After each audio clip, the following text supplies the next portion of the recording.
And going back to what we were talking about, this whole idea of permission. Are we just not, are we just as a society, as human beings, as people who are devoted to thinking that we want to get better, we're just not ready for the truth, I guess. Well, you can't be ready for the truth if what you want is to get better. What's the alternative? Arriving at the ultimate or nothing, whatever the ultimate is for you. See, everyone has been sold so many bills of goods that they don't know which way is up anymore. If you have a house filled with 14,000 things, all those 14,000 are all the bills of goods that society has sold you. So all 14,000 will have to be jettisoned first, and a big bonfire will have to happen before one, zeroes himself out to now be ready for the truth. Because what's someone going to say when they hear, well, because you're focused on getting better, you can't be serious and you can never learn the truth? That is so antithetical. How is a person I get it. Understand that? That sounds insane. And the truth will always sound insane to someone who believes in society. So what prevents people from seeing that truth? Never having heard that message. And most are never going to have the DNA to inculcate that message, but some will.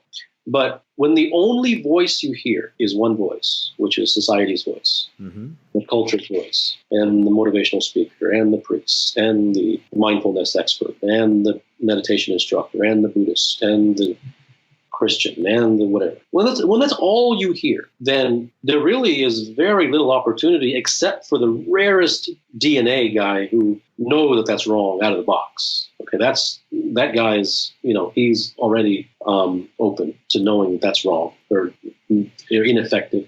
But those who could have been turned, those who have the DNA to be turned, they're out of luck because that's the only voice they ever heard. My voice is very small, though. I'm a quarter of a drop of water compared to the ocean of society, right? I mean, I'm one person versus, 20 million who are spouting the complete opposite. Exactly. But that's what I appreciate about you. And that's what a whole lot of people who follow you appreciate. The point is that the very possibility of, everyone hearing these words is minute. It's not going to happen. Everyone, I'm a very small microphone. So one last thing, and then we'll kind of pause this. You don't read a whole lot about other people.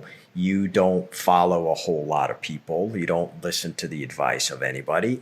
On this quest of truth for you, do you ever kind of think about right or wrong, or do you just go? Why would I think about right and wrong? So you think it's wrong, the way you ask the question and the tone of your voice and the way that your voice rose at a 45-degree angle in the first part of the sentence, leveled off. Hey, man, I love how you make a hell of a play-by-play person. Okay, go ahead. That demonstrates that you think it's wrong that I don't think of right and wrong.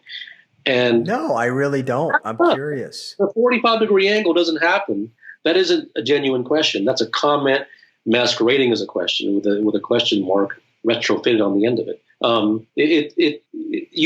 Why do I think about right and wrong when right and wrong is exactly the barrier? Well, see, I didn't think of that. That's why I asked, right? I didn't think of that. That's defining in and of itself. You just saying that. Yeah, but it won't go anywhere because you have to take it on belief, and there's no point in taking it on belief. It is precisely the subscribing to right and wrong, good and bad, correct and incorrect, that keeps one from knowing the truth. All right, I've too many thoughts going into my mind, so we can hit a pause on this one.